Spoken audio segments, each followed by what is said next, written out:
Me ouvindo? Sim. Tá. Continuando aqui, então. Vou compartilhar. Professora, a aula vai até que horas? 40 minutos. São 2 tempos de 40 minutos, tá? Ok, obrigada. Dá até umas... nada. Vou compartilhar aqui com vocês a tela. Então, gente, como estava falando para vocês, né? Essa relação aí entre parasita e hospedeiro, né? Ela se dá de duas formas, de forma harmônica e positiva e de forma desarmônica ou negativa, quando tem um prejuízo aí para o hospedeiro, tá? Quando tem algum prejuízo. Então, vou passar para vocês algumas terminologias, tá? Que a gente utiliza aí para falar dessa relação, de que quando ela é harmônica e quando ela não é harmônica, tá? Eu vou colocar aqui em outra aula.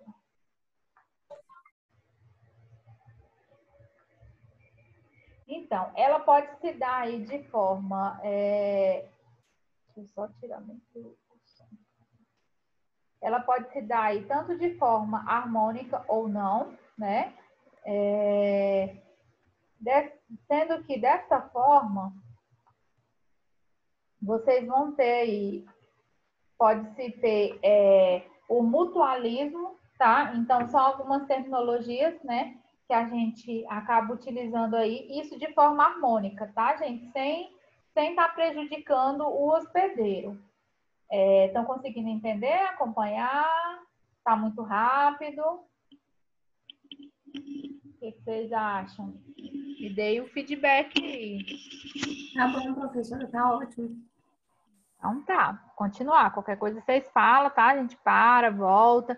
Que a gente está vendo aqui, né? Que dentro da parasitologia a gente tem, né? Essa relação aí. Hospedeiro, parasita, ela pode ser de forma harmônica ou não. Ela sendo de forma harmônica, né? Que não prejudica, a gente tem algumas classes, que aqui no caso a gente tem o mutualismo, a simbiose e o comensalismo, né? Que não vai prejudicar. Então, que formas são essas, né? O mutualismo, ela é uma associação entre indivíduos de espécies diferentes, na qual ambos se beneficiam. Então, os dois lados, né? Tanto o parasita quanto o hospedeiro vão se beneficiar. Esse tipo de associação, ela é tão íntima que a sobrevivência dos seres que o formam torna-se impossível, né? Assim, um precisa do outro aí para sobreviver, tá? Então, não tem como se separar. Como, por exemplo, aí a gente tem os cupins, tá? E os protozoários.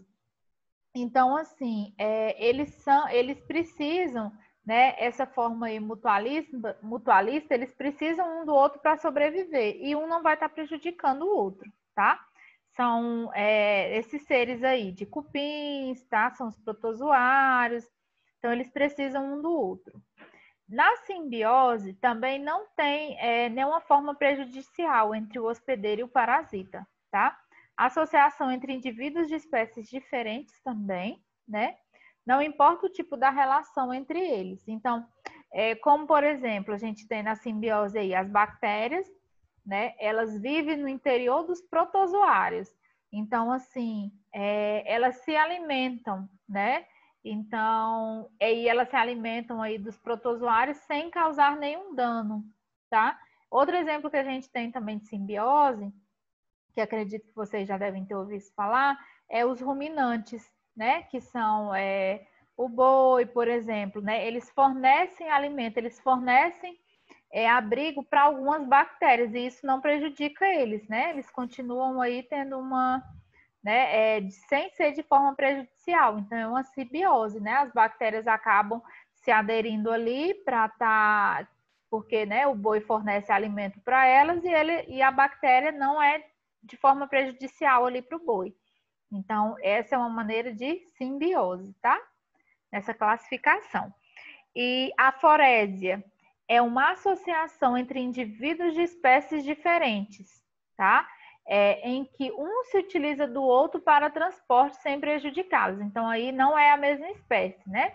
são espécies diferentes. Por exemplo, a gente tem a rêmora, ou peixe piolho no tubarão. Então, assim, eles são peixes menores, né, que vão se aproximar ali do tubarão para quê? Para se alimentar de restos de comidas dele, né?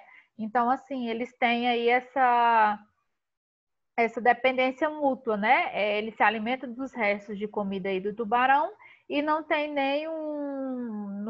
isso aí de forma que não é prejudicial, né? Para ambos os lados.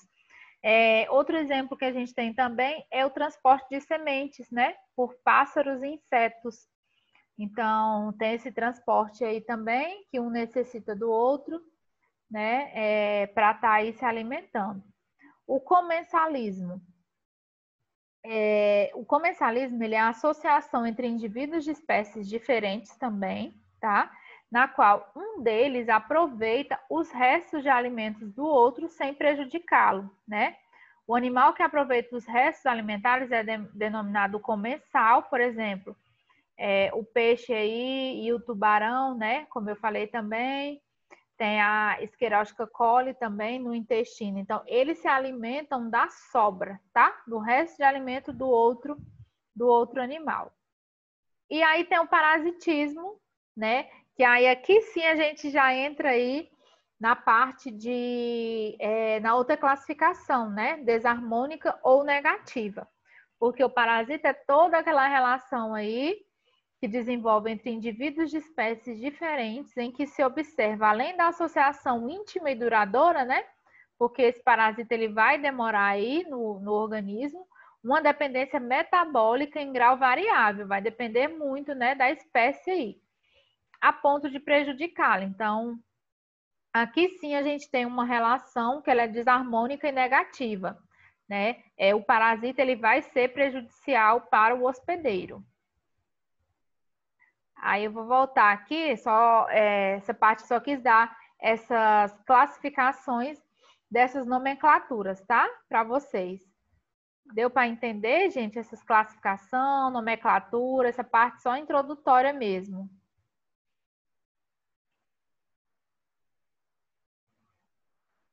Aí a gente vai entrar... Oi? Sim. Tá. A gente vai entrar aqui agora nessa parte parasitária, né? Os tipos de parasitas, tá? Nós temos os ectoparasitas e os endoparasitas, tá?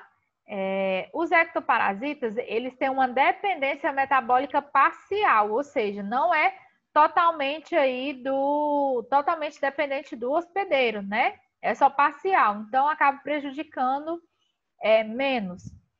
Os endoparasitas, eles têm uma dependência metabólica total, então eles dependem, né, do hospedeiro para estar sobrevivendo. Os ectoparasitas, eles vivem externamente no corpo do hospedeiro, então, como eu falei, são menos prejudicial, né? Por exemplo, a gente tem as pulgas, os piolhos, os carrapatos, né? Então, é algo que ele não está ali, ele não vive internamente, né? Ele vive de forma externa ali no corpo do hospedeiro. Mas, né, ele se alimenta, acaba gerando aí uma fraqueza, né? Se alimenta do sangue, como, por exemplo, os piolhos. Então, assim, ele causa um dano, mas ele não agride tanto o organismo do hospedeiro. Já os endoparasitas, eles vivem internamente no corpo do hospedeiro, tá? Aí aqui entra as bactérias, né? Como eu dei o exemplo para vocês, bactérias, vírus, os eumintos, os protozoários, tá? Então, a gente vai ver essa classe aí diferente, tá? Estou só abrangendo aqui de uma forma total aqui para vocês. Então, esses sim são, né, prejudicial aí ao hospedeiro, porque eles vão estar vivendo internamente, tá? Eles não sobrevivem fora, então eles precisam de um organismo vivo para estar sobrevivendo. Por exemplo, o vírus, a bactéria, né? Ele tem um tempo de vida ali, que ele consegue sobreviver algumas horas ali, dependendo de qual tipo, né, de ambiente, se for vidro, se for madeira, se for, né, no ar. Então, alguns são mais resistentes. Hoje a gente está vendo, né, na pandemia, que tem umas cepas que são mais resistentes, elas vão se evoluindo, né? Porque o que acontece? Tantos os vírus, né, e as bactérias, então elas vão, a partir do momento que elas não conseguem se reproduzir, elas vão se adaptando ali, vão se adaptando, vão ficando mais resistentes, então é aí que surgem as novas cepas, né? São mais resistentes, mais agressivas também ao nosso organismo, tá? O hemoparasita vive na corrente sanguínea, como por exemplo a gente tem o plasmódio, né, que vai causar aí a malária, né, que é uma doença grave, né? O endoparasita vive no intestino, que é as cáries lumbricoses. Então, assim, de inúmeros exemplos, né, que a gente tem aí de vários vírus e bactérias que acabam se hospedando aí no nosso organismo de forma prejudicial.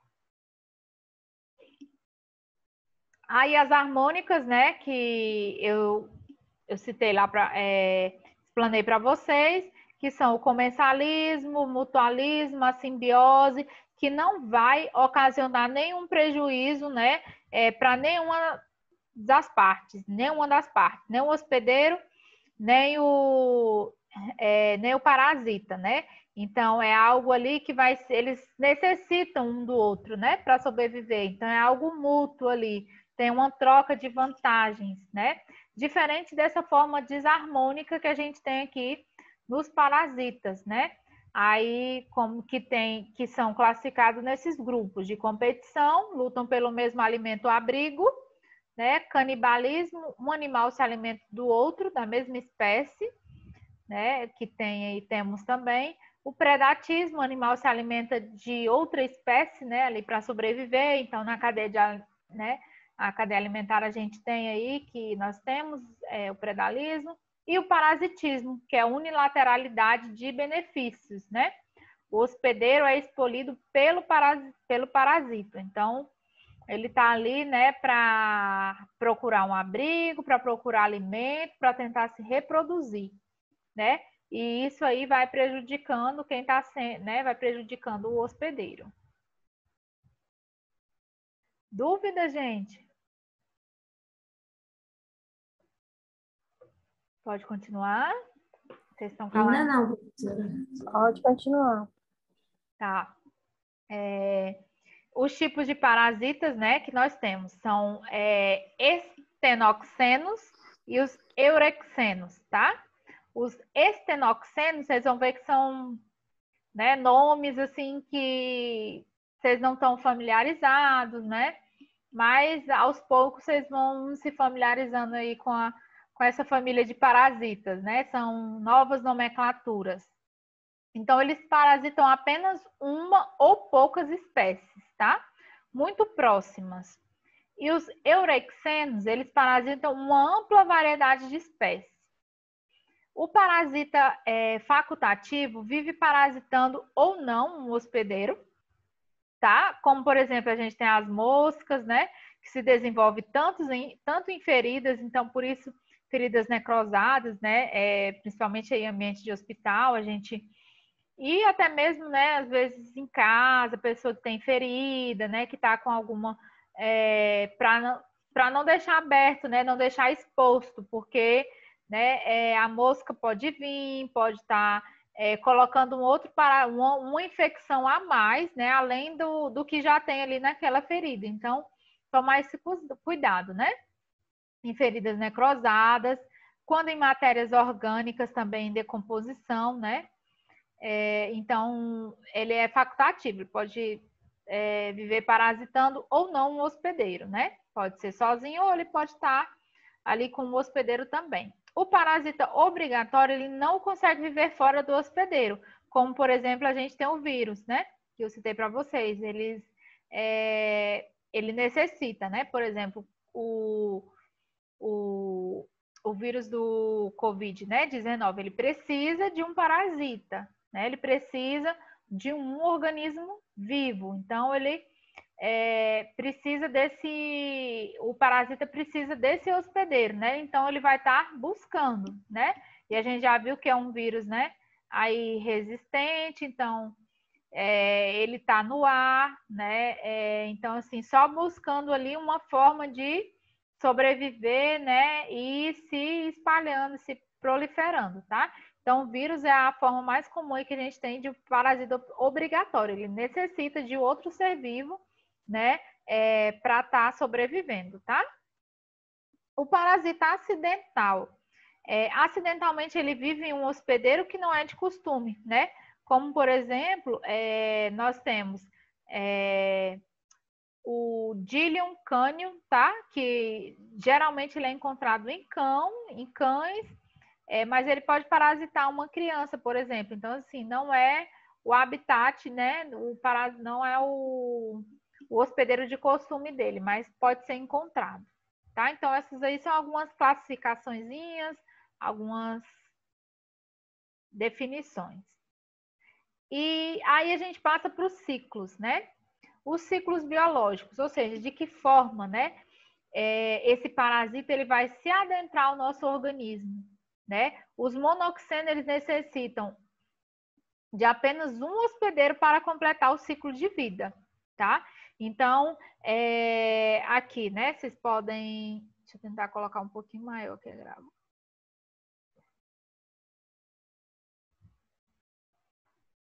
Aqui, eles necessitam de apenas um hospedeiro, tá? Para completar o ciclo de vida. Então... Professora, os slides não estão aparecendo para nós. Tá, não? Não, parou em parasitismo, ficou lá aquela definição e não passou Deixa eu mais. compartilhar de novo, peraí.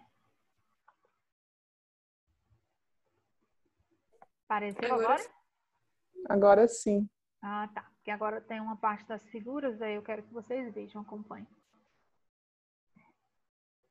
Então, aqui, né? Essa classificação de monoxenos, eles necessitam apenas de um hospedeiro para completar o ciclo dele, né? Ou seja, ele vai entrar, né? Nesse organismo e ali mesmo ele já completa o ciclo. Ele já consegue se reproduzir, né? Porque a gente vai ver que outros não, outros necessitam de mais de um hospedeiro para estar aí completando o ciclo de vida. Aqui não, ele vai entrar, né? Vai se aumentar, deixa eu ver se eu aumento aqui um pouquinho. Mas estão conseguindo ver direitinho, né? A gravura aqui, coloquei para vocês. É só para vocês verem de que maneira que se dá, né? O ciclo aqui, ó. O parasita vai se adentrar, o hospedeiro, no caso, né? No corpo humano. E aí, aqui mesmo, ele vai conseguir completar o ciclo dele, tá? Já no outro, aqui, os ciclos biológicos. Isso. Aí a gente tem o monoxeno, né? Que ele consegue completar com apenas um hospedeiro. O heteroxeno, então, assim, o nome já ajuda, né, gente? Hétero 2, né? Necessita de mais de um hospedeiro para completar o ciclo dele de vida aí. Então, os hospedeiros intermediários vai ser ali na fase larval, né? Do verme, e tem o hospedeiro definitivo, que vai ser na fase adulta, onde vai ter ali a fusão dos gametas, dos protozoários, onde vai ter a parte ali da reprodução, né? Então, aqui ele vai precisar de 2, tá? Eu coloquei aqui a gravurazinha para vocês entenderem. Ó. Aqui mesmo. Estão vendo? Estão conseguindo ver? Sim. Então, né? Então, primeiro a gente tem aqui, né? O que acontece? Nesse ciclo aqui de reprodução, eles são larvas, né? Que vão ser eliminadas aí no ambiente pelas fezes, tá? Então, essas larvas, elas caem lá no meio ambiente, né? Nas fezes. Aí, o que acontece? Os animais, eles vão ingerir, né? Alimentos que possuem essas fezes. Por exemplo, os bovinos e os suínos, né? São infectados pela ingestão de vegetais, né? Quando estão ali, por exemplo, o capim lá, né? Está contaminado por essas fezes que possuem os ovos desses proglotes, né? Que estão grávidos. Então, eles vão se adentrar no organismo, né? Desses animais, por exemplo, do porco, né? E do boi. Eles vão se aderir ali à parede do intestino, tá? Atingindo a musculatura dos hospedeiros intermediários. Então, estão vendo que eles ainda não são o hospedeiro final, né? Ele é o hospedeiro intermediário apenas para conseguir chegar no hospedeiro final, que é o homem, né? E aí depois... Ai, passei, fui aumentar a figura. Depois essas oncosferas, elas se desenvolvem, né, em cisticercostes, que eles se desenvolvem nas fibras, né, musculares. Eles se aderem à parede muscular aí desses animais. E aí o que acontece? Aí o homem vai ingerir a carne desses animais e se contamina, né? Então, por isso que a gente sempre escuta, acredito que vocês já devem ter ouvido falar, né, que não pode comer carne mal passada, né, que não é indicado comer carne mal passada. Por quê? Porque a gente pode estar se contaminando, tá? Por esse tipo aí, por essas oncosferas. E aí isso daí vai estar entrando no nosso organismo, tá? Pela ingestão da carne infectada, mal cozida ou crua. E aí vai estar ocasionando a tênia solium, tênia saginata, né? Pode ser tanto no intestino, tá? Intestino delgado. Então, isso aí é muito prejudicial para a saúde, tá? Então, esse é o ciclo heterogêneo, que depende de 2 tipos de hospedeiro, né? Primeiro, eles vão passar aqui pelo primeiro hospedeiro, que é o porco ou o boi, e até chegar, né, aqui no homem, onde ele vai se desenvolver e se reproduzir. Certo? Deu para entender, gente, esse ciclo? Professora, Peraí, deixa eu botar bem aqui. Esse verme aí, esse bicho, ele se alimenta de animal vivo? Sim. Do animal vivo. Depois que o animal morre, igual a gente vai consumir a carne, já está muito dia de morto. Esse verme ainda está aí na carne? Sim, continua, porque o que acontece? Tá conseguindo ver a gravura, né? Tô. Ó, essa parte aqui, ó, depois do 3, tá vendo aqui, ó, que eles vão se penetrar na parede intestinal da musculatura do hospedeiro, ou seja, do porco, né? Essa oncosfera, ela se desenvolve aí pelo músculo, elas entram na fibra, elas conseguem penetrar a fibra muscular aí da carne desse animal. Então, por isso que ela consegue sobreviver, né? Então, assim, mesmo tendo demorado, ou seja, essa carne vai chegar para a gente vai comer essa carne contaminada e vai se contaminar, porque ele vai estar aderido aí à fibra desses animais, tá? Eles conseguem se aderir a essas fibras e assim conseguem sobreviver. Deu para entender? Sim. E aí, quando essa carne chega para a gente, né? Aí o que vai... Por isso que não é indicado comer a carne crua, né? Ou mal passada, porque aí o fogo que vai conseguir eliminar esse micro-organismo aí. Então, por isso que não é indicado, né? Comer carne de porco que não seja bem passada, carne bovina também, por conta dessa infecção, né? Que a gente pode estar se infectando, tá? E de maneira bem grave, né? Para o hospedeiro, no caso, o homem, né? Porque aqui, ó, tênia saginata, tênia solium, a gente vai ver essas classificações aqui depois mais a fundo, tá, gente? Mas é bem prejudicial, tá? Pode, aí, essa parte aqui do intestino. Então, assim, causa muitos danos ao homem, tá? Aí a tênia solium, de 5 a 12 semanas após a infecção, e a tênia saginata de 10 a 12 semanas após a infecção, tá? Então, assim, elas têm essa resistência, tá? Então, são micro-organismos vivos que têm uma resistência aí bem alta, né? Como a colega falou, elas vão infectar aí as larvas, né? Vão entrar aí nos animais. E aí, mesmo essa carne, depois, né, eles vivos, mesmo depois de morto, ainda tem essa durabilidade aí. Então, eles têm uma resistência alta, né? Eles conseguem ter esse tempo, tá? E aqui, dependente de vetores, né? Ou seja, que precisa de algum vetor, por exemplo, um mosquito, né, para estar levando. Então, são artrópodes que transmitem um agente de um hospedeiro vertebrado para outro. Ou seja, essa mosca ela vai pousar aí, né? Como a gente vê aqui, né, no ciclo, ela vai pousar e vai se infectar aí através de um outro hospedeiro vivo, né? Por exemplo, Neumatelmintos, e aí vai levar essa infecção, vai contaminar o organismo humano aqui, tá? Então, ele vai levar de um hospedeiro para outro hospedeiro, como a gente pode ver aqui na gravura, tá? Vai estar levando de um para outro. Então, é esse aqui, esse ciclo também, né? Que precisa de 2 tipos de hospedeiro, tá? E aí, uma outra forma é oral, né? O ciclo de vida das cáries aqui a gente tem, que a gente pode estar... Então, ele pode estar vindo através de um vetor, né?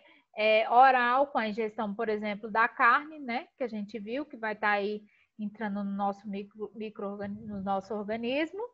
A penetração pode ser cutânea, né? Também pela pele, por exemplo, a picada, né? De insetos, né? Como, por exemplo, mosca e tal. Então, pode estar pousando ali em alguma ferida. Então, essa penetração ela pode ser cutânea também, tá? As doenças parasitárias, né? É uma doença animal ou humana que se manifesta clinicamente sendo resultante de uma infecção por um parasita, tá? Então, o que acontece? O parasita, ele se instalou ali no nosso organismo, né? De alguma maneira, e por esses ciclos que a gente viu, ou seja, de forma oral, ou seja, né, pela pele, pela penetração da pele ali. Então, ele se instalou no nosso organismo. E aí, o que esse parasita vai fazer? Ele vai resultar em quê? Em uma infecção, né? Ele vai causar uma infecção no nosso organismo, né? Por sua vez, a penetração, o alojamento e a proliferação de um organismo patógeno ou um agente etiológico no interior de outro organismo hospedeiro, né? Porque esse organismo, gente, ele vai estar entrando ali para sobreviver, né? Ele vai estar em busca de alimento, então ele vai se alimentar, né? E isso vai agredir o quê? Vai agredir as células do nosso corpo, né? Para que ele possa se alimentar, para que ele possa se reproduzir. Então, isso aí vai gerar inúmeras doenças. E essas doenças que a gente vai ver, tá? Ao longo da nossa disciplina, como a doença do barbeiro, né? E as doenças como vírus, bactérias, todas as doenças que os parasitas podem ocasionar, tá? Então, eles interagem com diferentes agentes etiológicos, né? Sejam eles suscetibilidade, resistência, imunidade. Então, assim, é algo que entra no nosso organismo, né? E que eles têm uma alta resistência, né? Ausência de resistência efetiva contra um determinado patógeno, né? Então, por exemplo, às vezes aquele organismo ali, ele está mais suscetível, né? A resistência. O sistema imune do hospedeiro, ele consegue impedir a invasão, tá? Ou multiplicação do agente infeccioso. Então, assim, o nosso organismo, existem células, né, que estão ali para combater a infecção, né? Então, eles tentam resistir, fazendo com que essa infecção ela não se multiplique, né? Para não afetar os outros, para não ter ali afetar os órgãos e tudo. Então, ele tenta combater essa infecção aí, tá? Protegendo mesmo ali o micro-organismo dos efeitos nocivos, né? Dos produtos tóxicos. O hospedeiro também pode não apresentar as condições metabólicas favoráveis para o seu desenvolvimento. Então, essa resistência, essa suscetibilidade, vai depender muito de organismo para organismo, né?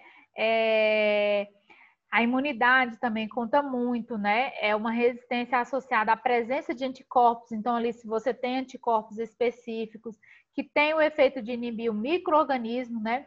Específicos e suas toxinas. Então, a gente vê aí que depende muito, né? De cada organismo vai reagir de um jeito.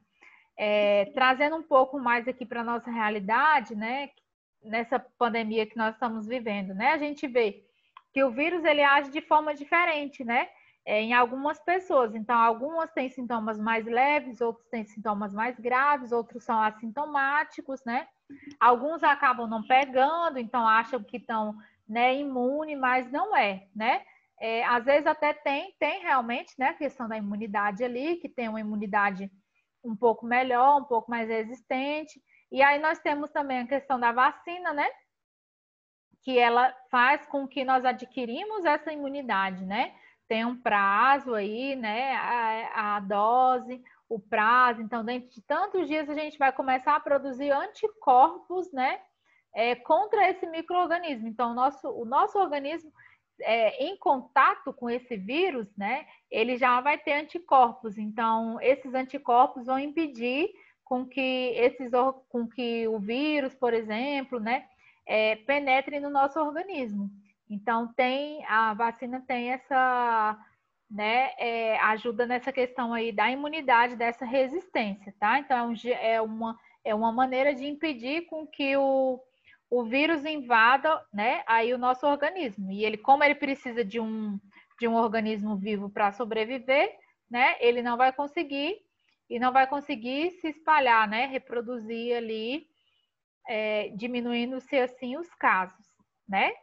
Deu para entender, gente? Nossa aula está finalizando, falta só um minutinho. Queria um feedbackzinho de vocês aqui para a gente finalizar. Amanhã a gente continua. Muita coisa, muita informação. Você vai fazer a chamada, professora? Oi? Você vai fazer a chamada? Não, a chamada eu faço assim, a perguntinha lá no live, tá? Ah, tá. Quem respondeu o fórum de discussão. Por isso que eu falei para vocês que é importante responder lá o fórum, que aí eu olho por lá. Quem realizou, tá? Aí a gente dá a presença. Ok, então, obrigada. Porque às vezes nem todo mundo consegue estar na aula online, ou, né, consegue assistir a primeira e não a segunda. Então, assim, o ideal, como eu falei para vocês, gente, é que assistam para a gente, né, conseguir ter essa interação, tirar as dúvidas, mas as aulas vão ficar gravadas também e disponibilizadas. Então, por isso que a gente faz a frequência aí pelo fórum, tá? Aí vocês não deixem de responder o fórum de